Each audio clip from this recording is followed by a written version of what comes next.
오늘은 다이어트 얘기를 할 거예요. 이런 몸의 한의사가 다이어트 얘기를 한다니까 막 엄청 신뢰가 되죠? 아니, 농담이 아니라 정말로. 잘 생각해 보세요. 다이어트 한약 상담을 위해서 진료실 문을 열고 들어갔더니 이런 원장이 앉아 있어. 정말 다이어트 전문 한의원처럼 보이지 않아요? 자, 보세요. 저 4kg 쪘어요. 전에 네. 4kg 쪘다며. 아, 네. 뺐어? 저요? 네. 뭐 이렇게 4kg를 금방 빼? 혹시 네. 다이어트 해본 적 있어? 딱히 굶은 적이 있어요. 왜? 속이 안 좋아서. 뭐 평생 살쪄본 적이 있어야지 다이어트를 해보든지 말든지 하지. 자, 그런데 다이어트 상담을 하러 진료실 문을 열고 들어갔다. 근데 원장들이 다 이래. 이건 뭐 어디 다이어트의 고통을 알게 생겼어요. 그에 반해 이런 한의사가 앉아있으면 뭔가 막 신뢰도가 높아지지 않아요? 총각 때 다이어트에 얼마나 관심이 많았겠어요. 그리고 얼마나 많은 시행착오를 겪었겠어요.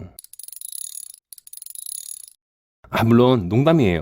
의사가 경험을 해봐야만 치료할 수 있다면 저한테 부인과 치료를 받고 있는 환자분들은 어떻게 할 거고, 여자 한의사라고 할지라도 미혼이면 그런 분한테 산후관리를 받고 있는 산모들은 어쩌라고요. 겪어봐야 고칠 수 있는 건 아니죠. 자, 오늘부터 한방 다이어트에 대한 시리즈를 해볼 건데 아무래도 제 비주얼상 신뢰도가 떨어질 것 같아서 농담으로 시작해봤어요. 오늘 다룰 주제는 물만 마셔도 살이 찐다, 운동을 하면 할수록 살이 더 찐다 라고 말하는데 아무도 믿어주지 않아서 억울한 분들의 사연이에요.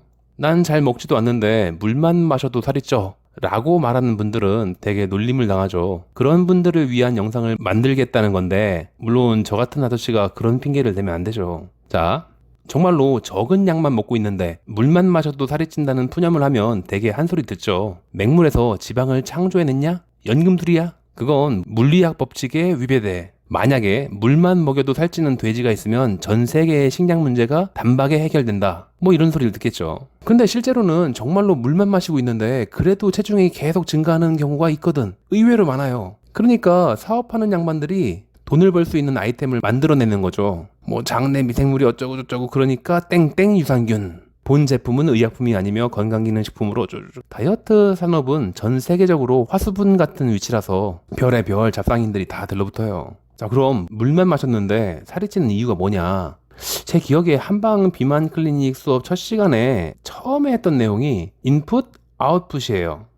먹어서 들어온 게 인풋, 나간 게 아웃풋. 만약에 인풋이 아웃풋보다 크다, 그러면 뭐 그때 살찌는 거죠. 그 비싼 등록금을 내고 유치원생도 이해할 수 있는 이딴 내용을 배우다니 참 안심하죠. 근데 뭐 다이어트는 여기서부터 진단이 시작되는 거니까 내가 물을 마셨어. 뭐 다른 게 섞여 있지 않은 순수한 물이었어. 주스 이런 거 말고. 그러니까 들어온 에너지라고 할 게 없어. 그럼 보존할 수 있는 에너지도 없는 거고 지방이 축적될 리가 없어. 그렇다면 물만 마셔서 살이 찔 수는 없죠. 근데 정말로 물만 마셔서 살이 찌고 있다면 그게 물리학 법칙을 무시하는 마법의 영역일까요? 이게 너무 간단한 건데 그 물이 밖으로 배출되고 있지 않다면 그 질량과 부피도 내 체중과 체격에 그대로 합산이 되잖아요. 중학교 과학 시간 때 배웠던 걸 떠올려 볼까요? 사람이 물을 마시면 소화기관을 쭉 타고 내려가다가 대장에서 흡수가 되고 그 수분은 우리 몸에서 이런저런 일에 사용되고 호흡을 할 때 숨에서 섞여 나오거나 땀으로 체온 조절을 하면서 배출되거나 그리고 남으면 대소변을 통해서 배출된다. 근데 물만 마셔도 살이 쪄.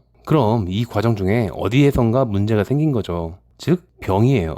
그래서 의사들이 배우는 건 이 환자가 어느 과정에 문제가 있어서 들어온 물의 양과 배출되는 물의 양의 차이가 있는가, 이거를 판단하고 그에 맞춰서 치료법을 선별하는 거, 그걸 배우는 거죠. 물론 장사꾼들이야. 물 마셔서 살쪄? 물은 대장에서 흡수돼. 대장은 역시 땡땡 유산균. 유명한 쇼닥터님께서 우리 회사의 유산균 모델을 해주기로 했어.